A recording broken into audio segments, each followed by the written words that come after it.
kutembea katika roho. Je, inamaanisha nini unapoambiwa tembea katika roho?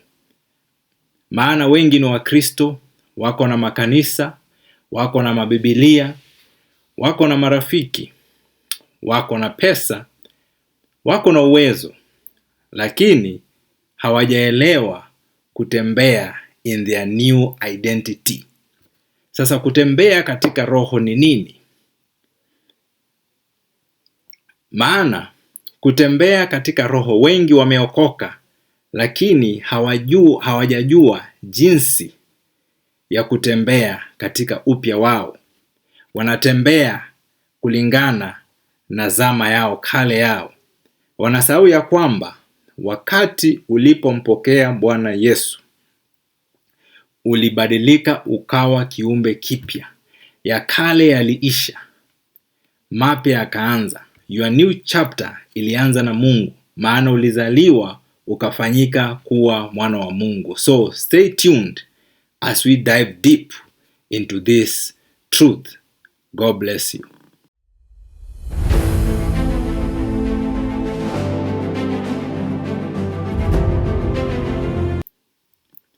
Haleluya. Sasa leo somo letu litatoka katika maandiko ya Yohana.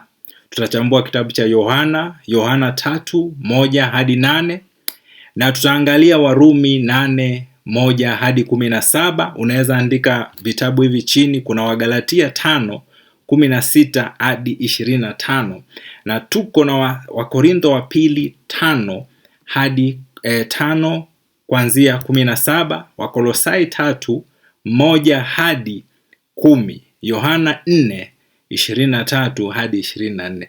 Sasa somo letu linatoka katika kitabu cha Yohana, na hapa tunaanza na Yesu alipopatana naye Nikodemo masaa ya usiku, masaa ya giza. Mwalimu huyu wa dini alikuwa na kitu kinamsumbua rohoni sana, maana alisikia habari za Yesu, aliona Yesu akifanya miujiza. So mwalimu huyu ambaye ni wa dini, na ni mwalimu ambaye alikuwa amesoma sana vitabu vya Torah, vitabu vya manabii na vitabu kama the Psalms. So alikuwa anajua kabisa ambapo vitabu hivi vya Agano la Kale vilikuwa vimeelezea kuhusu kuja kwake Mesaya. Sasa mwalimu huyu wa dini alikuwa amechanganyikiwa. Je, huyu ndiye Mesaya ama tutarajie mwingine? Maana miujiza anayofanya, mambo anayoongea na uzito na authority, na miujiza anayofanya, mtu huyu si wa kawaida. Mtu huyu ametoka kwa Mungu ama amepewa authority na Mungu. Je, mtu huyu ni nani? Sasa mwalimu huyu wa dini, kwa sababu ya cheo kile ambacho alichokuwa nacho katika taratibu za Kiyahudi, alipanga mkutano wa kisiri na Yesu, na alipanga kumkutana na Yesu masaa ya giza usiku. Yesu alikubali mwito huo, akaja akakutana naye Nikodemu. Sasa wakati wakiwa wanajadiliana, Nikodemu aliulizwa na Yesu. Yesu alimwambia kwamba kuna mambo huwezi kuelewa, ni lazima uwe umezaliwa mara ya pili. Sasa Nikodemu akashangaa. Mimi nishazaliwa na baba na mama, nimepitia vyuo vya dini, nimesoma Torati, nimesoma manabii, na nimesoma the Psalms. Sasa ni nini tena nafaa kuelewa kingine? Maana nimesoma, nimetii kabisa taratibu za Kiyahudi zote, the Jewish feast zote nimeweka, Sabato yote nimetimiliza. Lakini Yesu akamwambia kwamba ni lazima uzaliwe mara ya pili. Bila hivyo huwezi ukaona hata ufalme wa Mungu, wacha hata kuingia. Nikodemo akazidi kuchanganyikiwa. Yesu akaendelea kumwambia ni lazima uzaliwe kupitia, maandiko yanasema kwa Yesu akamwambia, amini nakwambia, hakuna mtu yoyote anayeweza kuingia ufalme wa Mungu kama hajazaliwa kwa maji na Roho. Sasa kuzaliwa kwa maji na Roho ni nini? Kwanza, unaposikia neno maji katika maandiko, maji inaambatanishwa na neno. Unazaliwa kwanza, neno la Mungu linakufanyia utakaso, unasikia injili, unaamini. Ukiamini unaokoka.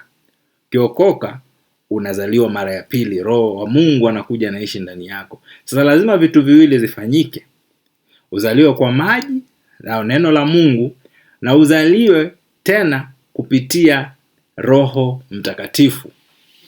Maana Roho ndiye anayekufanya wewe kuwa kiumbe kipya, anayekufanya wewe kuwa mtoto wa Mungu. Maana kumbuka, Mungu ni roho, God is spirit.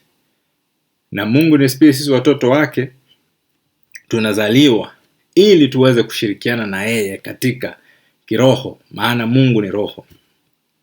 Sasa Yesu wakati alikuwa anajadiliana naye Nicodemus, tuna mengi sana ya kujifunza kupitia majadiliano hayo. Ni kwamba hauwezi kutembea katika roho kama bado unaishi kwa utambulisho wa zamani. Ni ngumu.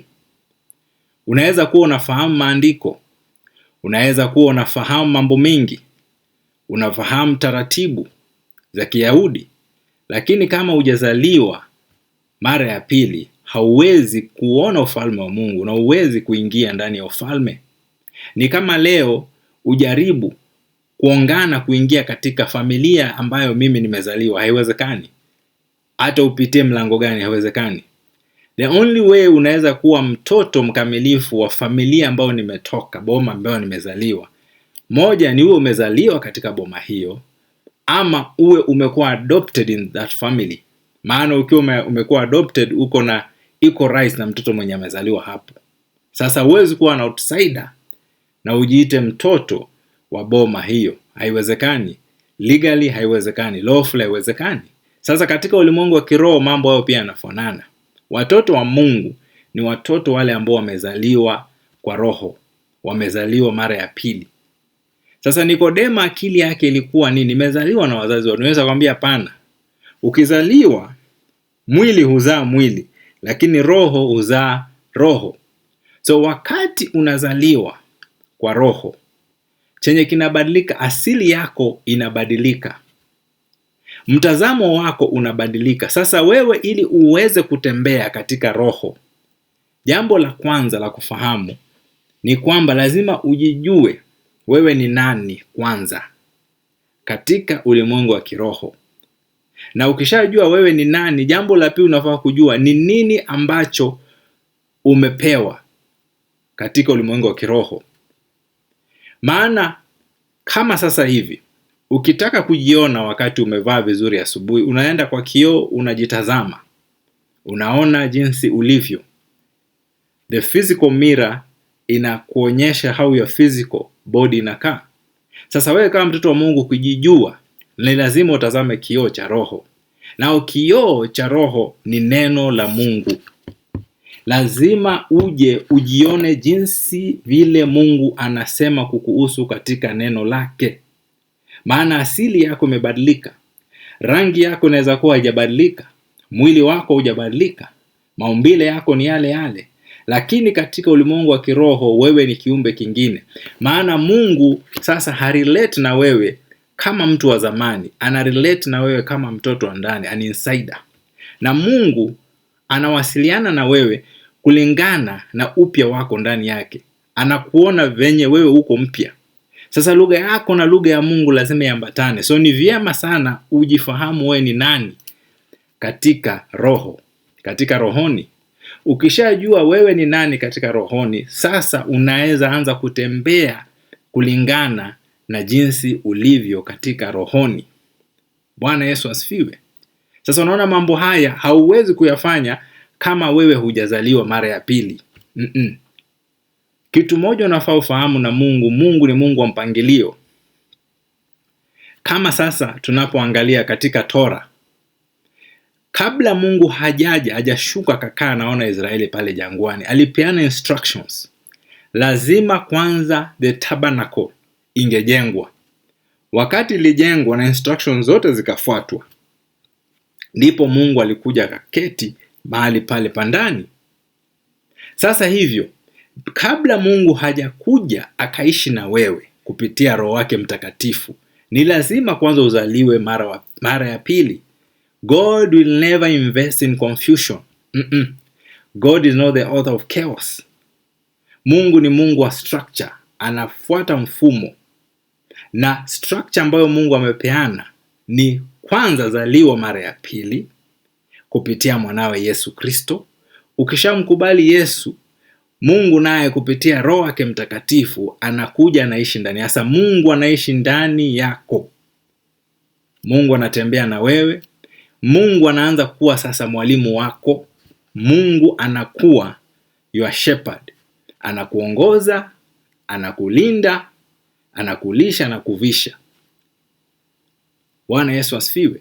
Lakini mambo haya hayawezekani kwa mtu mwenye hajazaliwa mara ya pili. Hilo ndilo tatizo ambalo lilikuwa na Nicodemus. Yesu hakumwambia Nicodemus rekebisha mwenendo wako. Bali alimwambia ni lazima uzaliwe mara ya pili. Ni lazima. It's an imperative. There is no way around it. Bwana Yesu asifiwe. Sasa kutembea katika Roho huanza na kuzaliwa upya. Kabla haujaanza kutembea katika Roho lazima uzaliwe katika Roho. Sasa safari yako inaanza na kuzaliwa. Maana tunaona ya kwamba mtu asipozaliwa mara ya pili hawezi kuona ufalme wa Mungu. Na hawezi kuingia katika ufalme wa Mungu. Maana tunaona ya kwamba Nikodema alikuwa mwalimu wa sheria, alikuwa mfarisayo, alikuwa mtu wa dini, lakini bado hakuwa ndani ya ufalme. Maana tunaona kuingia katika ufalme si elimu ulio nayo, si cheti ulichobeba, si watu unaojua, sio cheki ulizo nazo, hapana, sio mali ulio nayo. There is only one way ya kuingia katika ufalme, nayo ni kuzaliwa mara ya pili. Nayo ni kumkubali Yesu awe Bwana na mkombozi wa maisha yako. Bwana Yesu asifiwe. Yesu alifundisha kuwa kuingia katika ufalme sio dini. Hapana. Kuingia katika ufalme ni kuzaliwa kwa Roho. Ni kuingia katika ushirika na Mungu, sio dini. Yesu hakuwa anaita watu kwa dini. Bwana Yesu asifiwe. Tunaona ya kwamba maana ya kuzaliwa kwa maji na Roho. Maji tumesema ya kwamba ni neno la Mungu. Naye Roho ni asili mpya. Tunaona katika kitabu cha Ezekiel 36 kuanzia 26 hadi 27. Hapo ndipo utambulisho mpya unazaliwa. Wewe ni nani baada ya kuzaliwa upya? Your identity, your spiritual identity. Maana hiyo ndio inakupatia ujasiri wa kutembea katika jinsi vile ulivyo katika rohoni. Maana tunaona katika Wakorintho wa pili 5:17 inasema ya kwamba hivyo basi mtu akiwa ndani ya Kristo amekuwa kiumbe kipya. Ya kale yameisha, umekuwa kiumbe kipya. Sasa hivyo ndivyo Mungu anavyokuona. Sasa ukienda mbele za Mungu wakati unaomba, unaanza kulia matatizo, oh God, mimi sistahili, sifai kwa wewe. Anashindwa na wewe. Ni vitu gani hivi unasema?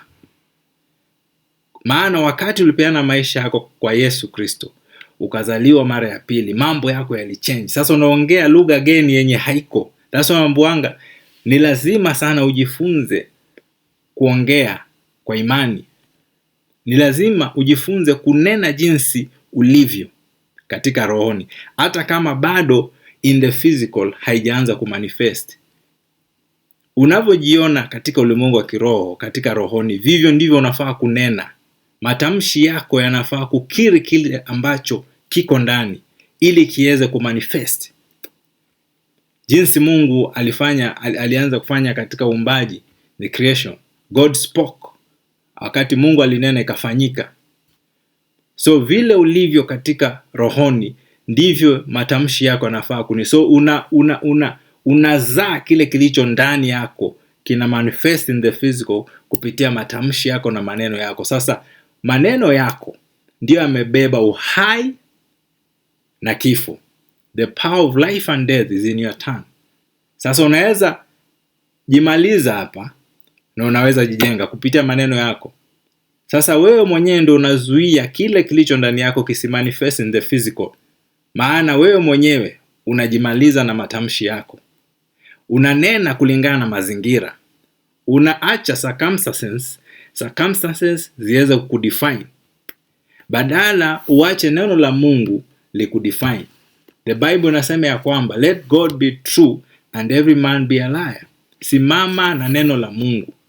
Jinsi vile ulivyojiona katika kioo cha kiroho, hivyo ndivyo unafaa kuenenda. Hivyo ndivyo unafaa kutembea. Sio unatembea kulingana na jinsi ambavyo familia yako inakuona ama jinsi ambavyo circumstances zinazungumza kukuhusu. You need to go against circumstances. Simama na vile unavyojiona. Tazama Abrahamu, wakati Mungu alimwahidi Abrahamu ya kwamba atakuwa baba wa mataifa, ya kwamba Abrahamu atazaa watoto wengi na atakuwa na watoto wengi. Mungu alimtoa Abrahamu nje ya kambi. Na wakati alimleta nje akamwambia, tazama, inua macho yako juu. Kama unaweza kuhesabu hizi nyota, ndivyo hivyo watoto wako watakuwa. Bwana Yesu asifiwe. Sasa Mungu alikuwa na work na imagination ya Abraham.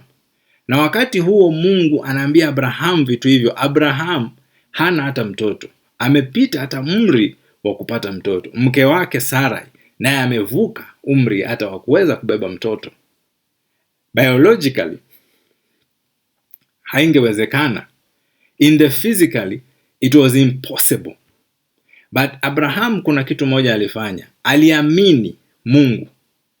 Maana Abraham alikuwa akifunga macho hivi, anaona nyota, anaona wajukuu. Abraham alikuwa anaona wakina Yakobo hata kabla hawajazaliwa. Anafunga macho, anaona Yuda. Funga macho, anaona Benjamini, kizazi chake.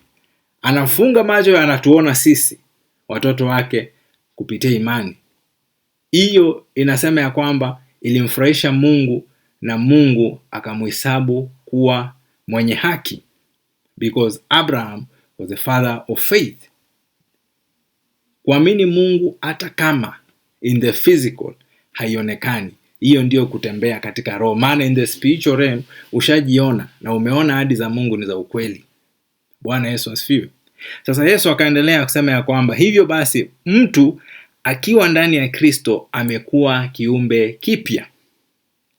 Yohana 1:12 hadi 13 nasema ya kwamba aliwapa uwezo wa kufanyika watoto wa Mungu. Sasa wakati unazaliwa mara ya pili, mambo mawili yanafanyika.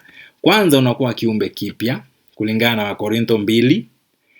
Pili, unafanyika kuwa mwana wa Mungu. Unapewa uwezo kuwa mwana wa Mungu kupitia roho wa Mungu. Bwana Yesu asifiwe. Alafu Yesu anaendelea kusema ya kwamba baada ya kuzaliwa upya, wewe si mtu wa mwili anayejaribu kuwa rohoni. Wewe si mtu wa mwili anayejaribu kuwa wa rohoni. Umekuwa mtu wa rohoni ambaye amevaa mwili. Sasa huo ndio unafaa kuwa mtazamo wako. Sasa your mindset, mahali umeweka akili yako, hiyo ndio sehemu itakutawala kwa hiyo siku. Ukiweka akili yako, mawazo yako kwa mambo ya rohoni, jinsi ulivyo katika rohoni, then roho atatawala siku yako. Lakini ukiweka mawazo yako jinsi ulivyo mwilini, kwa mambo ya mwili, jinsi circumstances zinanena kukuhusu at that moment, at that period, then hivyo ndivyo siku yako itakuwa.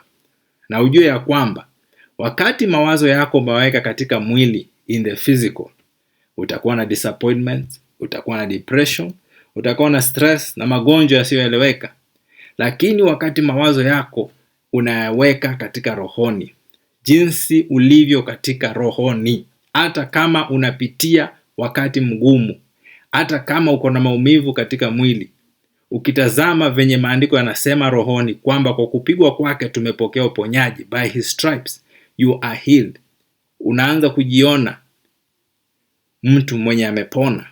Unaanza kuona jinsi Yesu alishughulikia ugonjwa wako miaka 2000 iliyopita. Then unapata ujasiri wa kutembea katika uponyaji. hivyo ndivyo unatembea katika imani. Hiyo ndiyo ina maana na kutembea kama mtu wa rohoni. Bwana Yesu asifiwe. Utambulisho wako mpya, mtoto wa Mungu. Urithi wako ni wa rohoni. Chochote unachohitaji una tap kutoka rohoni. Ni kama mtu mwenye ako na kisima na unasikia kiu. Anytime unahitaji maji, unachota maji kutoka kwa kisima chako. Unakunywa maji, unamaliza kiu. Sasa hivyo ndivyo ilivyo. So kama mtoto wa Mungu, always penda sana kujiona jinsi ulivyo kutoka rohoni. Maana halisi ya kutembea katika roho. Enenda kwa roho wala hamtatimiza tamaa za mwili. Wagalatia 5:16. Maana mwili unapigana na roho nayo inapigana na mwili. Kwa nini? Hizi zote zinapigana, maana wakati umezaliwa mara ya pili, wewe umekuwa mtoto wa Mungu. Kumbuka, kabla haujawa mtoto wa Mungu, hujazaliwa mara ya pili, haujakuwa mtu wa rohoni, mwili ndio ulikuwa unatawala. Sasa mwili wakati unaanza kupoteza mamlaka juu yako, unaanza kufight back. Wewe ni wangu. Kwa miaka mingi sana tumekuwa tukitembea hivi. Kwa miaka 30 umekuwa ukitembea na mimi hivi. Kwa miaka 40 tumekuwa tukifanya hivi. Kwa miaka 50 tumekuwa tukifanya. Sasa leo hii wewe umebadilika. Unaanza kufuata ya rohoni. Umeweka mawazo yako sehemu nyingine. Naye roho ukienda kwa mwili, roho anakuambia hapana, wewe sasa ona jinsi ulivyo. Wewe si huyu tena. Hivi ndivyo ulivyo. Hivi ndivyo, tembea hivi. Tembea. Sasa Biblia inasema ya kwamba hizi hao wawili zinavurutana ili usiweze kufanya unachotaka. Na kushinda vita hivi ni mahali umeweka akili yako. Mahali umeweka mawazo yako, wewe mtoto wa Mungu, itadetermine siku yako jinsi itakavyokuwa. Je, itakuwa siku ya mapigo ya kimwili ama itakuwa siku ya ushindi? Maana palipo roho pana uhai na pana uzima. Bwana Yesu asifiwe. Tunaona ya kwamba kutembea katika rohoni ni kuongozwa na roho. Kuwa mtiifu kwa roho, kujipeana katika neno la Mungu na kumeditate on the word of God. Kufanya maamuzi kutokana kwa utambulisho mpya. Wakati wowote umejipata sehemu ya kufanya uamuzi kati ya vitu viwili, kabla haujameki uamuzi jiulize, je, uamuzi huu utaambatana na my newness in the spirit, ama uamuzi huu unaambatana with my old nature in the flesh? Sasa ukijiuliza mambo ya mawili, sasa unameki uamuzi. Maana utajua kwamba wewe ni mtoto wa Mungu, na uamuzi unaofanya lazima ukubaliane na jinsi ulivyo katika rohoni. Haleluya. Alafu jambo linalofahamu ni kwamba mwana hawezi kufanya neno mwenyewe. Yesu mwenyewe alisema ya kwamba kile ambacho anachofanya ameona Baba ikifanya. Sasa jambo la kwanza la kufanya ni kuwa mtiifu. Taka kujua mapenzi ya Mungu katika maisha yako. Bwana Yesu asifiwe. Jambo lingine la kujua ni kwamba Mungu ni roho, nao wanaomwabudu hupaswa kumwabudu katika roho na kweli. Sasa umuhimu wa kuzaliwa mara ya pili ni unapata nafasi ya kuwa na ushirika na Mungu. Haleluya. Maana Mungu ni roho, nawe kumfikia lazima uwe katika roho na kweli. Bwana Yesu asifiwe. So vita kati ya roho na mwili, tumesoma vitu hivyo. Sehemu nyingine unafaa kufahamu ni kwamba jinsi ya kuendelea kutembea katika roho kila siku. Jambo la kwanza, fanya neno makao yako. Neno la Mungu lifanye liwe makao yako. Jambo la pili, kataa sauti ya mwili mapema. Mwili unaanza kuzungumza. Wakati unaona umeanza kupaza sauti na inanena mambo ambayo yako kinyume na wewe jinsi ulivyo katika rohoni, kataa mapema. Jambo la tatu ni omba katika roho. Omba katika roho hapa namaanisha pray in tongues. Omba sana, maana unapoomba katika roho, speaking in tongues, you edify yourself, unajijenga. So omba katika roho, speak in tongues. Jambo lingine ni tembea kwa nuru uliyopata. Wakati wowote unaposoma neno la Mungu na Roho Mtakatifu anakufungua macho yako ya akili, macho ya ndani, unapata ufahamu, unapata nuru. Tembea katika nuru hiyo. Usitembee nje ya nuru.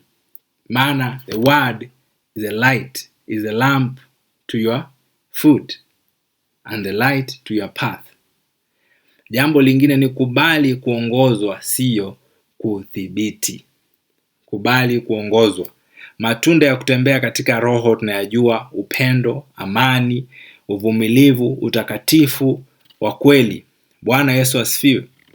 Sasa ndugu zangu katika Yesu na wale ambao wananisikiza, swali si je nina roho, swali ni je roho ndiye anayeongoza maisha yako?